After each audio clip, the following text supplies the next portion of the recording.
जय श्री हरि विष्णु सभी को। आप सभी का मेरे चैनल में स्वागत है। तो मैं लेकर के आ गई हूँ आप सभी के लिए 2026 अगस्त महीने में पड़ने वाली एकादशी कामिका एकादशी कब है। तो कामिका एकादशी 9 अगस्त दिन रविवार एकादशी तिथि प्रारंभ होगी। 8 अगस्त को दोपहर 1:59 में एकादशी तिथि समापन होगी। 9 अगस्त को सुबह लगभग 11 बजे शुरू होगा। सुबह ब्रह्म मुहूर्त में सूर्योदय के बाद उठकर स्नान करें, स्वच्छ वस्त्र पहनकर पूजा स्थान को साफ करें, भगवान विष्णु की प्रतिमा या चित्र स्थापित करें, दीपक और धूप जलाएं, हाथ में जल लेकर संकल्प लें, हे भगवान श्री हरि विष्णु की कृपा प्राप्ति और अपनी मनोकामना की पूर्ति के लिए कामिका एकादशी का व्रत करता हूँ। भगवान विष्णु को तुलसी दल, पीले फूल, चंदन, फल और नैवेद्य अर्पित करना एकादशी में पूजा में विशेष रूप से महत्वपूर्ण माना जाता है। ओम नमः भगवते वासुदेव का जाप करें। विष्णु सहस्रनाम गीता या कामिका एकादशी व्रत कथा का पाठ करें। शाम को विष्णु भगवान की आरती, संभव हो तो रात में भी भजन कीर्तन का नाम स्मरण करें। तो व्रत कथा इस प्रकार है।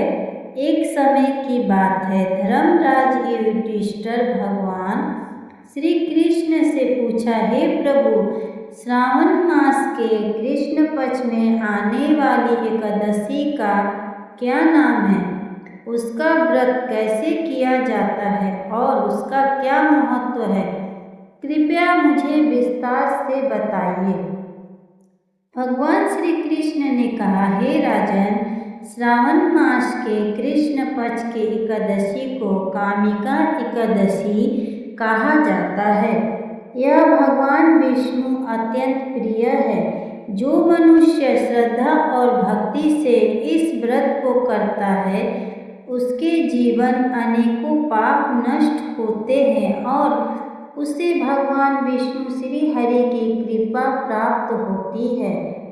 प्राचीन समय में एक नगर में एक बहुत ही धर्मात्मा और श्रद्धालु भक्ति रहता।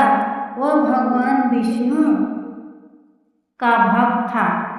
एक दिन किसी बात को लेकर उसका ब्राह्मण से विवाद हो गया। विवाद इतना बढ़ गया कि क्रोध में आकर उस व्यक्ति के हाथों ब्राह्मण की मृत्यु हो गई।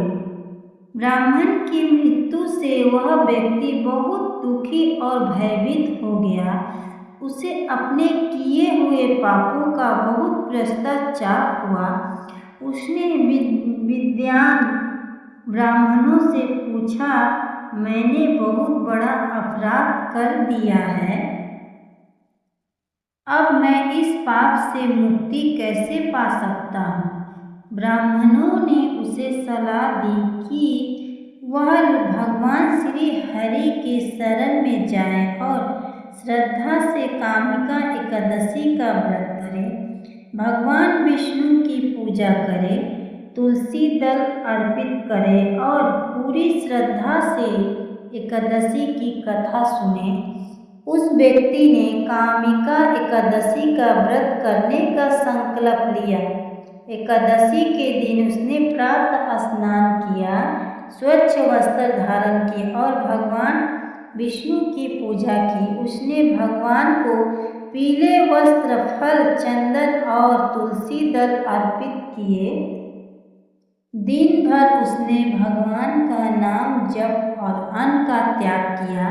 शाम को उसने दीपक जलाकर भगवान विष्णु की आरती की और कामिका एकादशी का कथा सुनी।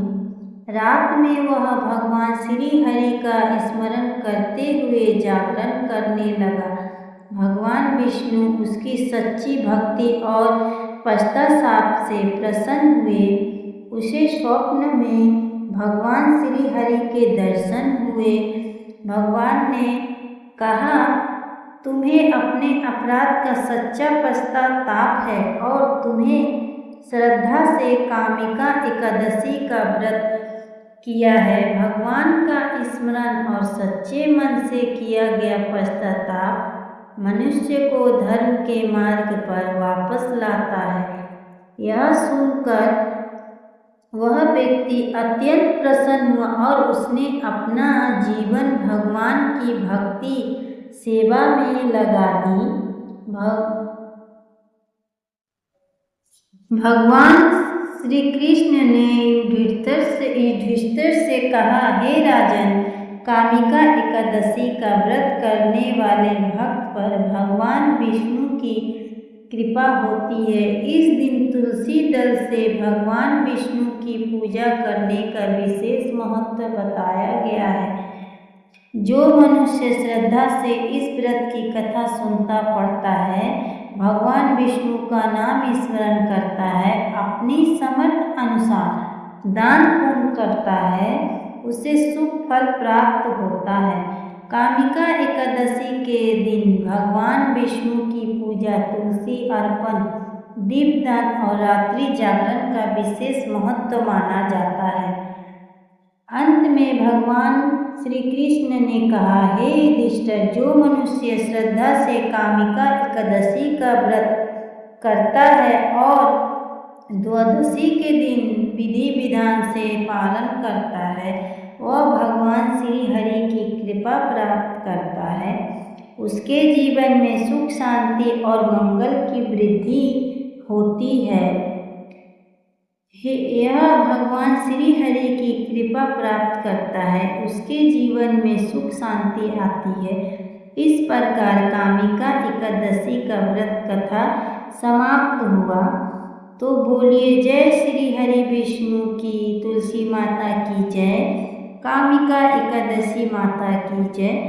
तो आप सभी को मेरी ये व्रत कथा की विधि और कैसी लगी व्रत नियम, तो आप सभी कमेंट के जरिए अवश्य बताइएगा। मिलते हैं। जय श्री हरि विष्णु।